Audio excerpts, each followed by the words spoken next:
Facebook সবসময় বলে নিজের ভয়েসে ভিডিও করো। নিজের ভয়েসে কী ভিডিও করবো এটাই বুঝে উঠতে পারি না। নিজের ভয়েসে ভিডিও করার থেকে আমার মনে হয় কোনো কমেডি ভিডিও বা কোনো গানের ভিডিও করা খুব সহজ। প্রথমত এডিটিং করো, তারপরে আবার ভয়েস ওভার দাও। তার থেকে সবথেকে যেটা বড় প্রবলেম, আমার ভয়েসটাই ভালো না, তো ভালো লাগে না শুনতে, তাই এই ভিডিও আমি করিও না। আমি কমেডি ভিডিও, গানের ভিডিও ওগুলোই বেশি ভালো লাগে, ওগুলোই করি। তো যাই হোক, কথা বলতে বলতে আমার তো ভেলপুরি অর্ধেক জিনিস দেওয়াই হয়ে গেল, বলতে পারলাম না। সে যাই হোক, আমার ভেলপুরি ভীষণ ভালো লাগে। তো ভেলপুরি আমাদের এখানে সবসময় পাওয়া যায় না, একমাত্র পুজো আর মেলা ছাড়া।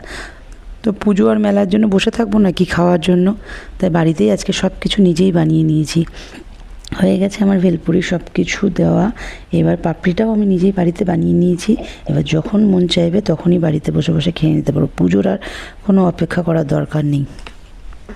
একটা জিনিস আমি দেখি, সব বড় বড় আইডিটা বলে আমার ভিডিওতে কমেন্ট করো, এই বন্ধু পাবে, ওই বন্ধু পাবে, আমি তোমাদের পরিবারে যাব, কিন্তু তারা কিচ্ছু করে না। দুই একটা আইডি আছে যারা হেল্প করে আসে, কিন্তু অধিকাংশ আইডিরাই কিচ্ছু করে না। তাদের শুধু ভিউজ বেড়ে যায়, তাদের এঙ্গেজমেন্ট বেড়ে যায়, আমাদের কিন্তু কোনো লাভ হয় না। এর থেকে মনে হয় যারা ছোট নতুন আইডি বা যারা নতুন কাজ করছে, তারা যদি একে অপরের সাহায্য করে, পাশে থাকে, তাহলে মনে হয় তাদের নিজেরাও এগোবে, আর যাদের সাহায্য করছে তারাও এগোবে। এটাই মনে হয় আমার ভালো।